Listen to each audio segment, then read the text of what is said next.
cannot be explained by this world. Living in this world, we bribed everything with everything that we get. If you can be bribed by $100, you can be bribed by $5 million, and everything we get, we take as a loan. And in this entire world, our egoistic foundation rules everything, and you're bribed. And here I met a person who I felt was unbribable. I received that sensation. I realized that this is the same person as the rest of us, but there's something else about him, something additional. He has a goal in life to feel this law that surrounds us, this one thought that surrounds us and constitutes the law of absolute love, absolute bestowal. And for the sake of this goal, he can give up everything else. That is a Kabbalist. A Kabbalist who can rise above our world and see this pure state which exists around the world of truth, the absolute truth, the world of light. We can add a lot of things and call this world a lot of ways. But this is a person who possesses the anti-egoistic screen. And that was my first encounter with Rav Lightman and my sensation of what a Kabbalist was. Today this sensation isn't gone. If anything, it's gotten a lot more keen. It has been increasing, intensifying every day, and every day at the lessons I feel it more and more, and I'm being very honest with you, from speaking from the heart. The morning lesson for me as a movie person, every day it's a new movie. A new movie. Every day. And he's this great adventure. And I'm always trying to push myself to see if I can understand that new level, if I can push myself to it. Well, that's what my answer is to what is a Kabbalist. And it's always interesting to me when he talks about meeting his teacher, the Rabash. He was very he couldn't be satisfied with anything. He was always running around.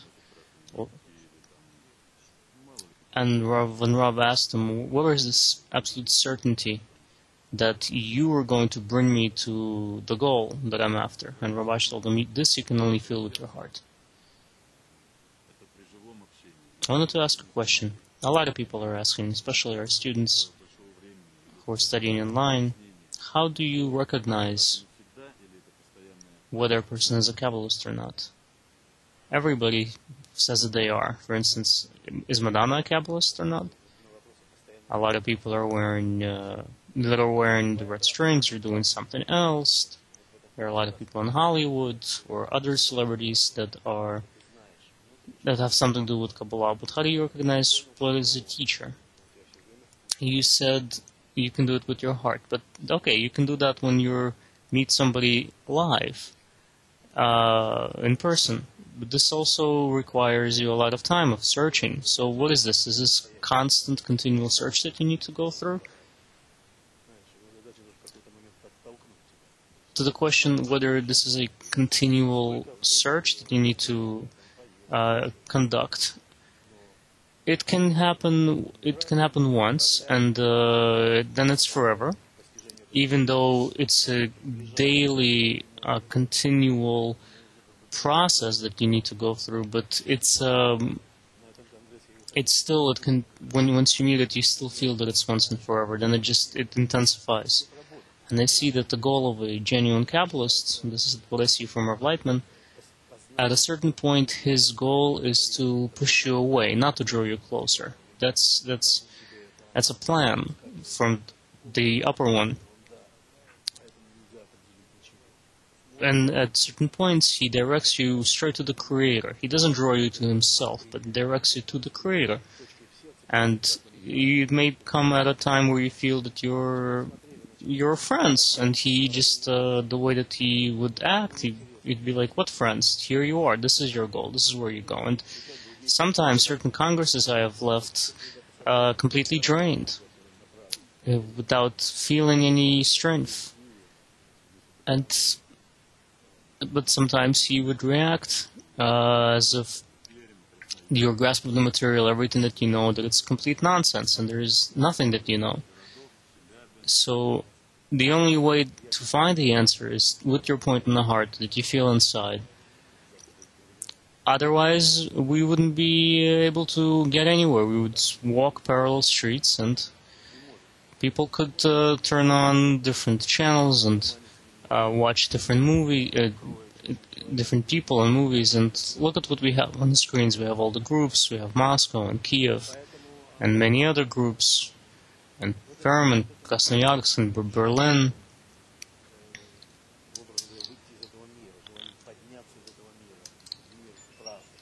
We have a lot of people. Oh, about Berlin. I was in Berlin the other day, not too long ago. And I'll tell you, it's not even a possibility that people were sitting there without a point in the heart. Of course, sometimes there are states when you get, your feelings get cloudy, your thoughts. But that can happen. But truly, they're there. So with this desire to leave this world, to rise above this world, into the world of truth, that's how you recognize a Kabbalist. And I need to perform great work in order to do this. And nobody's going to tell you that that's not the case. Remember, I was telling you once that we are running a marathon. Not only that, we're running a marathon and we're sprinting there. So we need to understand that yes, we have a complex task, a difficult task, but we have no other choice. This world is like it's like a platform from which we can jump into the spiritual world, and where we can stop lying to ourselves and to others. So can I ask you from another angle then, can we then apply everything that the Kabbalah is telling us in our daily lives, in our corporate lives?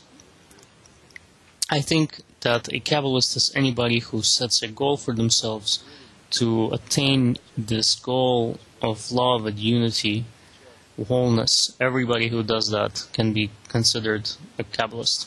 Alexander from Minsk is asking, how do you determine an intention when it is directed toward the soul? How does it felt? Or in other words, how do I correspond to this highest criteria of being called a Kabbalist?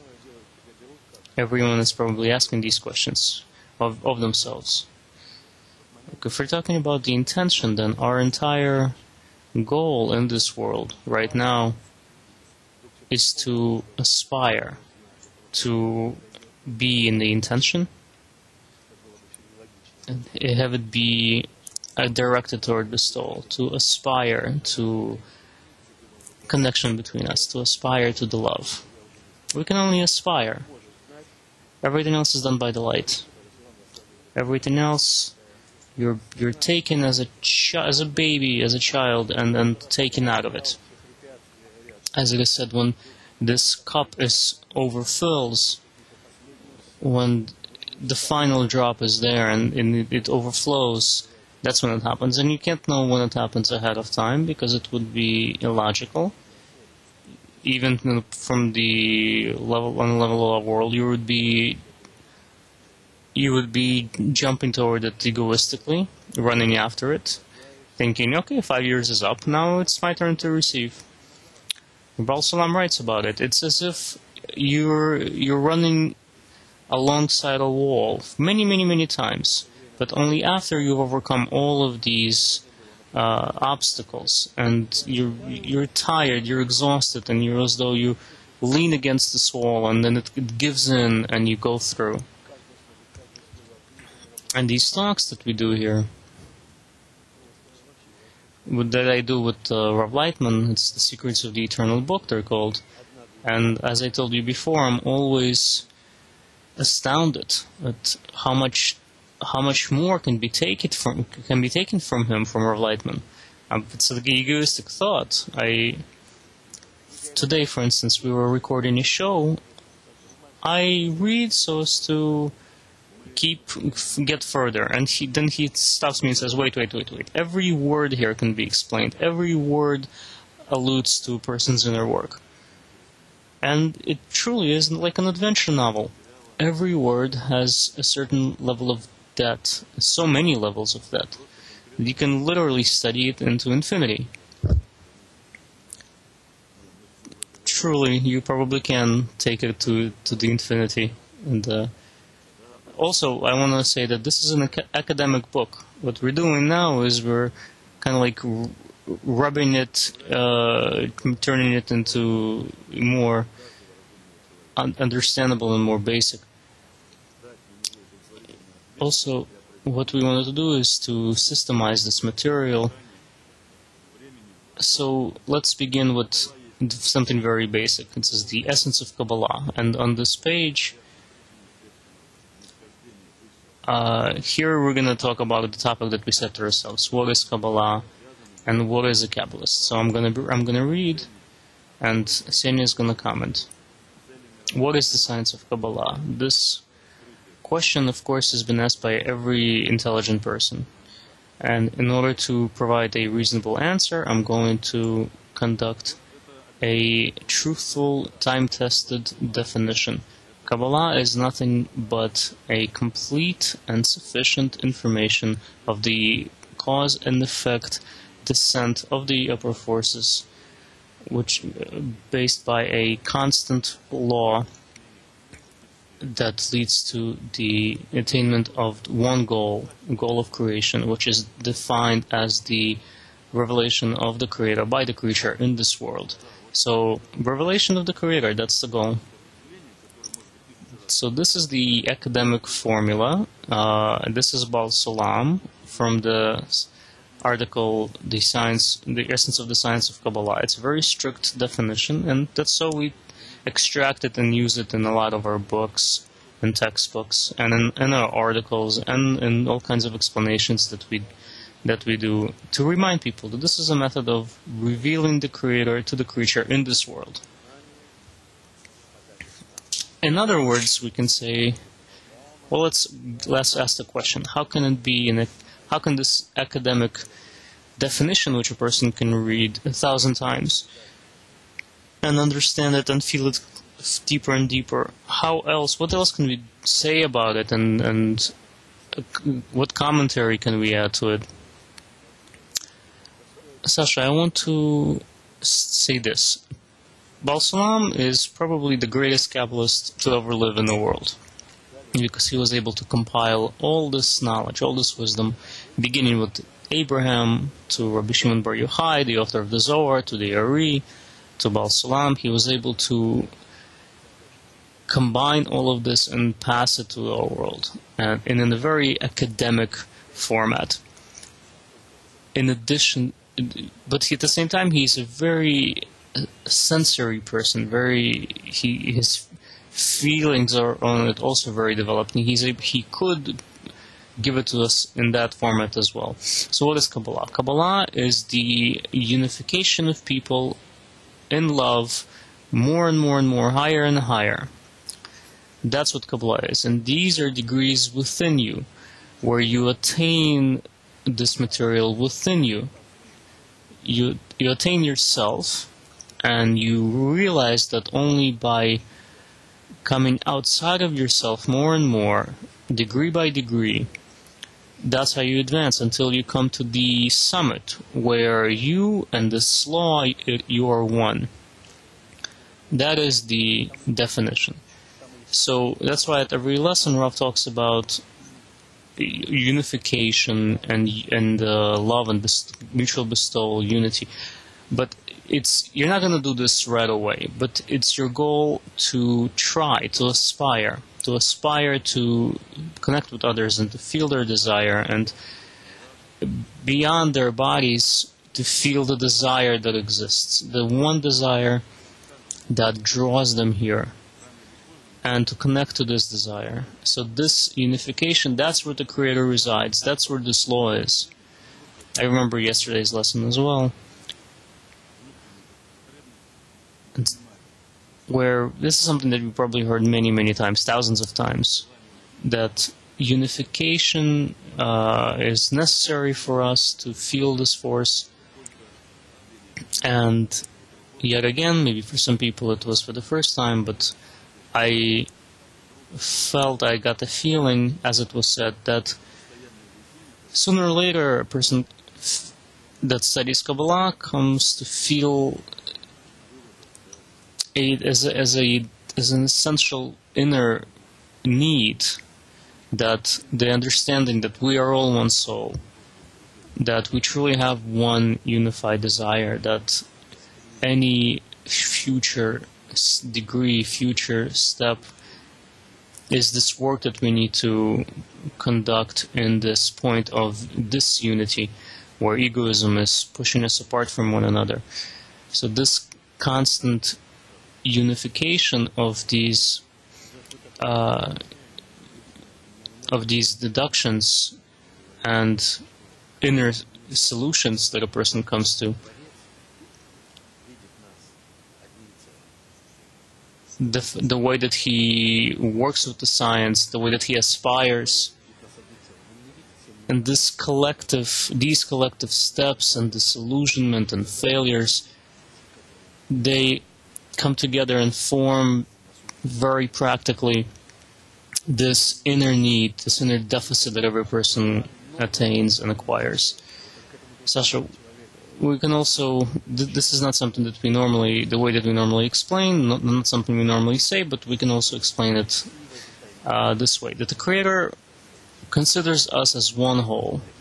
Of course, every word here, like the Creator sees, it has a meaning of its own, but the Creator doesn't see billions of different bodies. He sees one unified body. So our goal is to truly form this one body so that He could see us for what we are. So the Creator doesn't see me as an individual.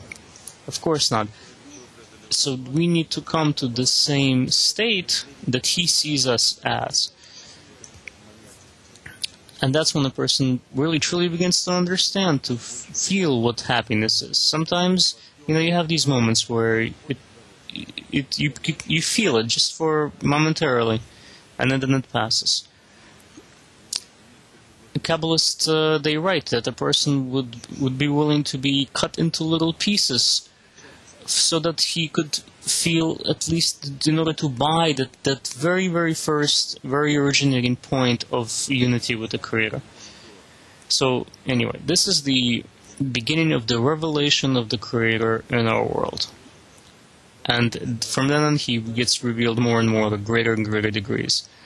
So this space that is freed of egoism, the Creator fills it. Okay, so I have the following sentence. We can keep reading, by the way, but I think what we can do is take this little excerpt. It's very brief. And we're going to try to use the language of the Zohar and present to you this formula in a different way. It's been written over 1,000 years ago. Let me try to read this. While Senya is trying to work out the font, I'm going to tell you this, that Rav Leitman is working with the original text of the Book of Zorra in Aramaic with a lot of our friends. And they're going through so many layers, they're working on this text, they're making it readable for us, so that it becomes more or less understandable Hebrew. And then our friends, other friends are translating it into English and into Russian and other languages. And this is truly, it's becoming a spiritual heritage. We want it available for every language in the world. So what Rav has done, he has put together a bunch of little quotes, little pieces that are, in his opinion, most vivid descriptions of what the Book of Zorra offers us. So let's read. And a person should not say, when will I appear in the future world? When I will appear, I will ask the King of Mercy, and I will feel remorseful before him. For of this it is said, there is no case, there is no account, no wisdom after a person passes from this world.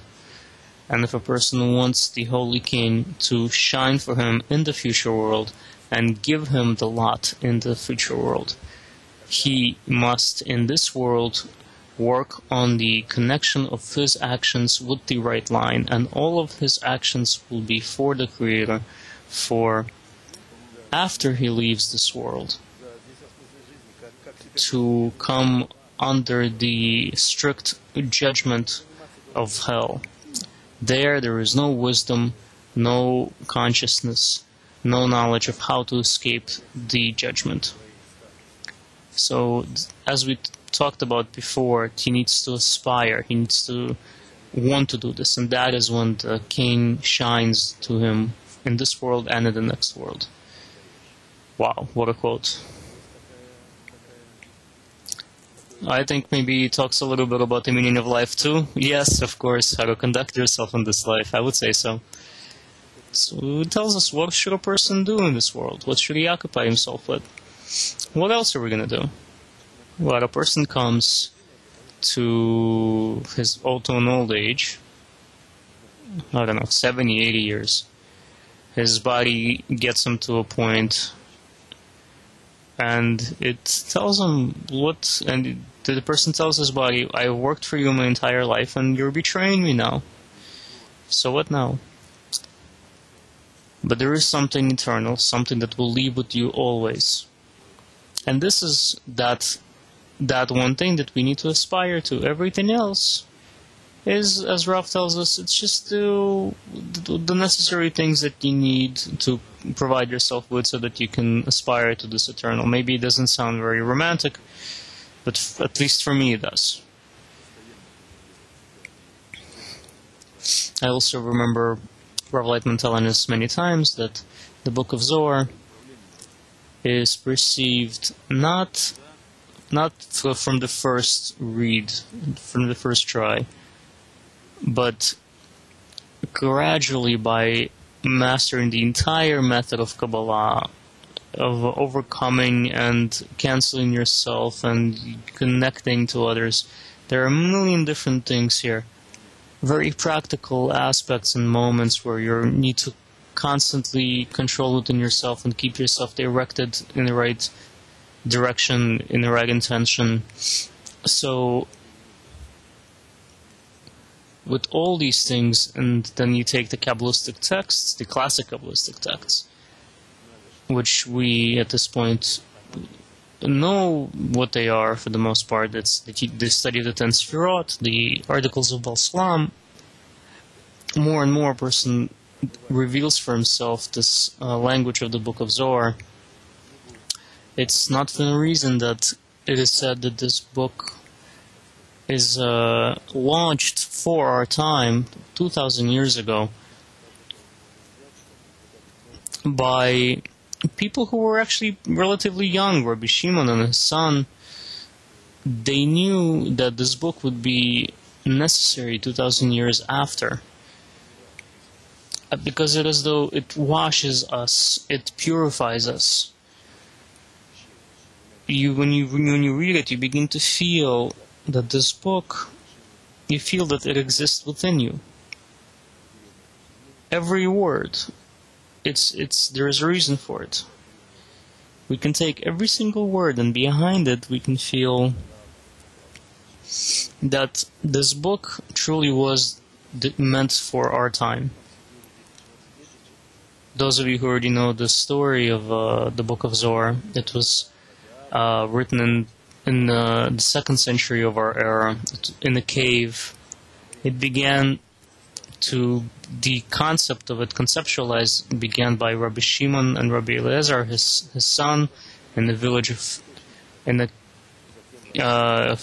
where they hid from the Romans for 13 years in cave Tekin, and then it was continued in the cave Idra Rabba. 10 people were sitting there, a group of 10 people, and they were there and they were conceptualizing it and writing it. As it is written, Rabbi Shimon spoke and Rabbi Abba wrote it down. Because Rabbi Abba was the person who could put those concepts to paper. He had that gift.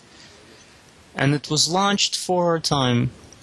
We have other sources like a Gaon from Vilna and Baal Sulam, who wrote that this book must reveal itself at the beginning of our century. And this is what's happening. And I came to Kabbalah in 1996. And I remember all that Rav Lightman saying and other sources saying that starting from 1995, that's when this science is going to start revealing itself into the world. And remembering back how it all began, like how it began from 10 people sitting in Rav Lightman's apartment studying. Back then, that was the entire world Kli, those 10 people sitting there, and Rav Lightman was recording everything on an old stereo, this old buzzing thing, and we would record everything. And then year after year we saw, once again we were proven that no logic, no knowledge can be used to attain this. I just remember back that from 1995, every year it was like a freight train. Every year the speed would increase. Groups would appear everywhere, and you begin to understand that this movement cannot be stopped. Nobody can stop it, and there's just nowhere else to escape. This is the only thing that you must do, the only thing worth doing. People finally understood, they found the meaning of their lives, right? Yes, they found the medicine. A person who suddenly feels that, humanity feels that it's being killed, it's being torn apart into pieces, that it's impossible, there is no remedy to any of it. There's only one remedy. This state cannot be, this world, it cannot be overcome, it cannot be crushed, it cannot be defeated. You can only rise over it, you can rise above it, that's it. And that's when we get to these concepts of how to get there, how to connect to the group and rise above yourself. It's all described in this group. So let's read one more little excerpt and then we're going to get to questions and answers. Maybe we should already, I just can't force myself to close this book with these excerpts. Let's just continue to clarify for ourselves what is Kabbalist and what is Kabbalah. Kabbalah studies everything that is created by the Creator's thought, and in relation to man, which are absolutes. Specifically, how this thought manifests into forces, how it builds matter, how it relates to man, and how man, being in the slowest level of the world, gradually ascends to unite with the Creator at the highest possible degree. And in other words, this is the science that looks at the entire process of evolution and creation in accordance with the initial original plan of its creation. And it constitutes the meaning, the purpose of a person's existence in this world. Very nicely said. And look how the format is very academic. How it's talking about lowering of this one collective, common, general law, and how we unite with it as we go back. So hopefully we've clarified this subject a little bit. We're going to continue it in our future talks, but for now let's get to our questions. One reader asks, why unite with your friend or your neighbor? Isn't it egoistic to set a goal to feel the Creator and to receive pleasure from it? Yes, when we know that we're the greatest egoists in our world. Why? Because this world is no longer sufficient, no longer enough for us.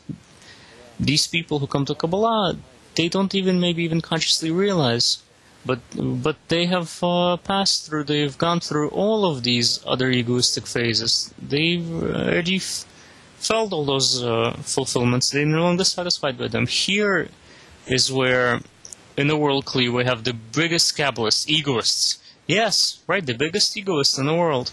They're no longer satisfied with anything else. Nothing else is interesting anymore. It's just dust for them. What is our Kabbalah?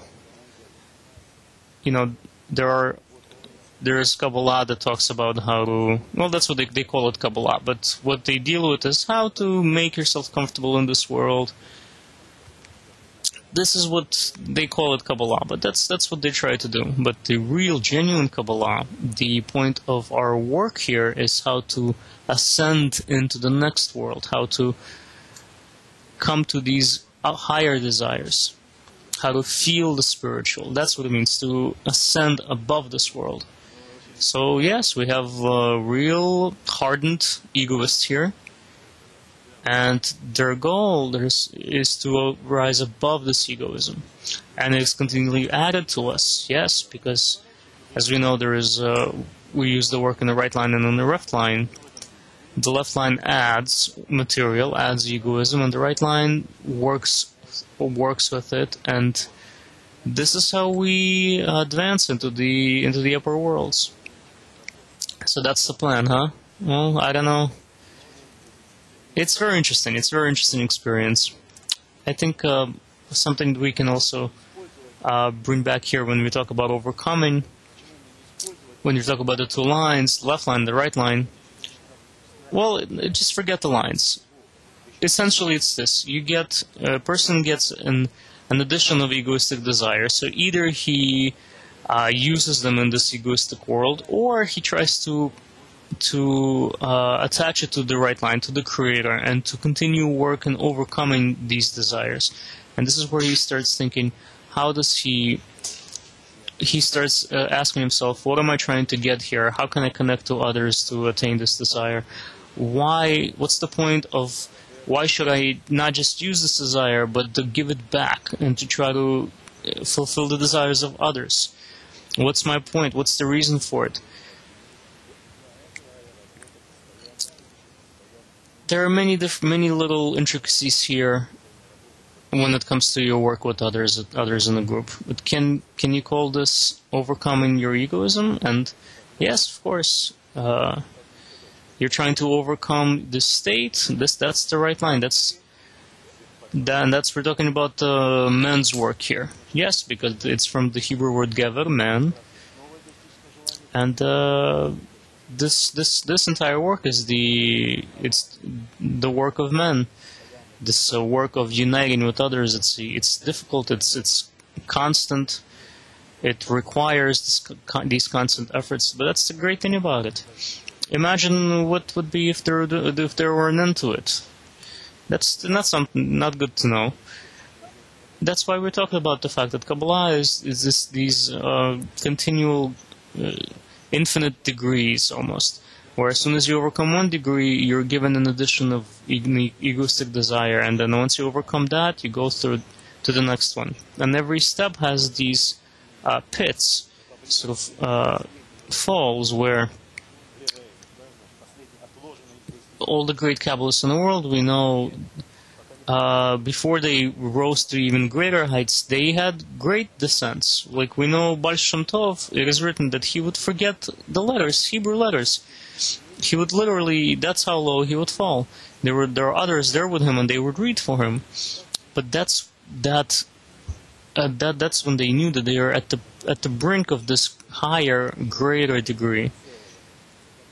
But none of it really disappears, but it is that sort of final addition of the left line, that shelved egoistic desire that is given to you at the very end, right before you need to ascend even further, even higher. And that is that final step necessary, the addition of egoism that you need to work through And that's how it works at all times. The supply and the working on it. Then you supply more, and then you work through it again. And as you gradually become more and more one whole with this law, it gets you rise higher and higher. It's like this great adventure movie. Prophet Salam writes similar thing about it. He says that there is water that's flowing. You put your cup under it, then you drink the water and you feel only suffering. You curse this dirty water, but then you realize that it's the cup that's dirty. It's the cup that you need to clean. But the water that flows, it's spring water. It's the purest water, and the only thing you need to do is to clean your vessel, purify your vessel, and you realize that the source of the water is the purest possible thing, and it's within you. And your work, your task, is always this continual cleansing, purifying of the cup, of the vessel. And eventually you come to realize the purity of the actual water of the source. A question from Marienburg. Christina asks, how do you come to increase the desire and make it true? The desires are always given. They're always going to be increased. You need to simply work with what you were given, because you're always going to get additions. You can't just say, I'm going to come to add my desire, increase my desire. Of course not. Of course, you can also, you can buy a greater desire, yes, if you come to a congress. Imagine, of course, you come to a desire where you have 8,000 people sitting there. Of course you buy a desire. You buy their desire, by connecting to them. Can you guys hear me, or is everything okay now? There we see Moscow. That's what it means to buy an additional desire. So, meaning to feel the collective desire, right? Yes, even when you're really resisting, you can just get up, do a little dance. If we say that I connect my little desire into the great collective desire, do I feel it then? Yes. I need to aspire to connect into it, to understand that everybody around me, they constitute this one great desire. I hope that all together we're going to be able to do this. The closest opportunity is going to be our great Congress in November, World Clay Congress. There we see Tallinn on the screen, and we see Odessa and a lot of other people on the screens, and we really hope to see everybody there. Every day we receive messages. What is it? And that's Philadelphia right there, the city of brotherly love. Another question. Vladimir from Latusk asks, we spoke about the fact that we're gonna, again, our friends from San Francisco. Okay, so I've met Kabbalah very recently. From then on, I have this feeling that constantly a magnet is being turned within me. Sometimes I want to know the material, sometimes I don't want anything to do with material. Why does this happen? This is actually a symptom of the correct advancement. That moment where you don't want anything, my only advice to you is, as Rav says today, just shoot it. Shoot it like a dog. And he directs you to the gradual, to this aspiration to unite, to connect with others. And that's what you do when you don't want anything else. You focus on the connection. As what we do here is, when we get into those states, what we do is we go into the kitchen and we just start peeling potatoes, just to we have like these piles of potatoes. This pile is for Sasha Kozlov, this pile is for Mushi Sanilevich. And as you get into this sort of automatic, mindless work, it begins to come back. The truth begins to come back. Vladimir is asking, he's saying that he lives in a city where there are not a lot of people that study, so they're asking for advice. This is actually a very sort of wild process right now. It's happening in Volga and Ural and a lot of spots in the world where new points in heart are arising, and people come to us from these very remote places and people with very turbulent lives, interesting biographies. They start coming to Kabbalah. What are they going to do now? Let's say every Sunday we have a open doors, day of open doors for these lessons and gatherings of friends. What can we tell these people that come to us? This, for instance, a person asks a question, he doesn't give his name or says where he's from, he just calls himself a guest. So he just comes and he's trying to check us out and see what we're about. So what can we tell them? A person needs to build for himself sort of a safety zone. Because sooner or later, at one point, he's going to understand, what the Kabbalists are telling him. You need to leave everything behind, and there is nothing else that you can do. I can tell him from experience that the city he lives in, if at least once a week, let's say, he can meet with the other people that live in his city, once a week, connect with them and take on a certain obligation with them. Because if as he starts investing his egoism in something, his egoism then will not let him quit, because egoism is going to tell him, you've invested so much in here, now I need a reward, I need some compensation. So then he's going to surround himself with the Kabbalistic quotes, with Kabbalistic excerpts and movies and lessons, and it's going to start working on him. He's going to start feeling the desire to continue connecting with others and continue advancing with them. It's going to start working, but the ego is not going to let him go. It's not going to let him just drop out, because it's going to feel that it wants compensation. That's what we're talking about when we say building the right environment. Build the environment that will be like a ship for you, where you're going to be able to find refuge against everything else. So, of course, just to hang on to the books, the group, and the Rav. That's something we always say. And if we're talking about the group, we're obviously talking about the virtual environment that we have with the people that live in all kinds of cities in the world. And everywhere that you can think, you have our friends that, probably almost all of them have a place relatively near them where they can meet once a week, maybe on Sunday, with just a few people around them. And then they can organize something, some sort of dissemination efforts to connect to us in some way. And that's what we're talking about in building in the environment. And when a person individually starts to feel lonely or in a descent, those are the forces that are going to pull him out of it. The Pitigorsk group asks, by the way, they're developing very dynamically, very well. We have another group close to them in the Caucasus Mountains. We have several spots in that area that are connecting together very well. They had a mini congress some time ago, very successful. They asked, do the Kabbalists influence our world, and if they do, then how?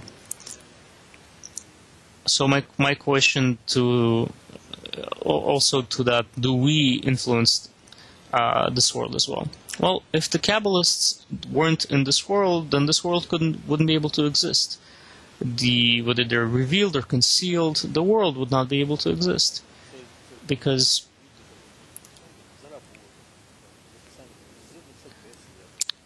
it wouldn't let through any light.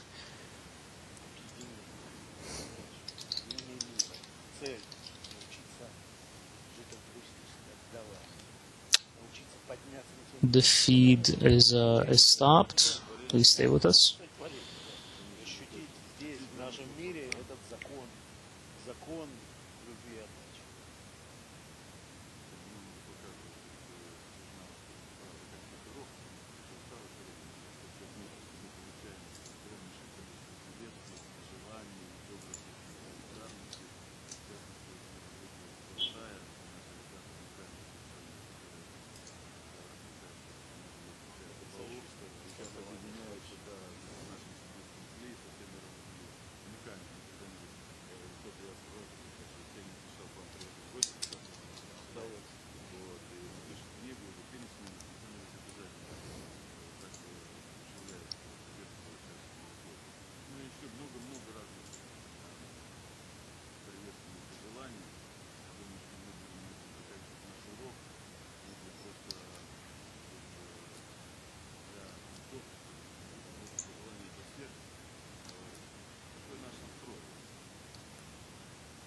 Мы идем вперед. Что мы чувствуем? Желание за всех, конечно, ехать, спрятаться, стресс, желание счастья, кто не сможет, что подсоединиться на планету, обязательно жизнь, это даст круглую силу человечеству. Это создаст это окружение, которое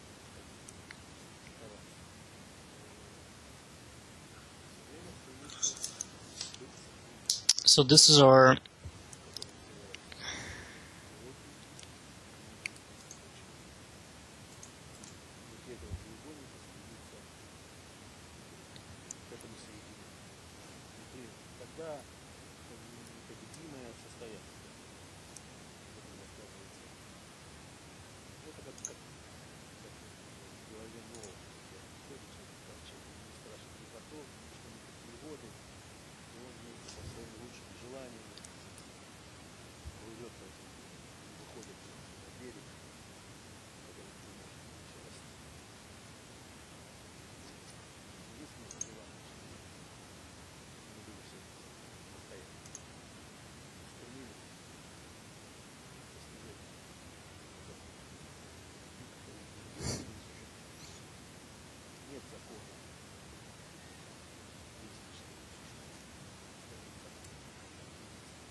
they aspire to connection and the law of love, the only one that exists. There is no egoistic law. It doesn't exist.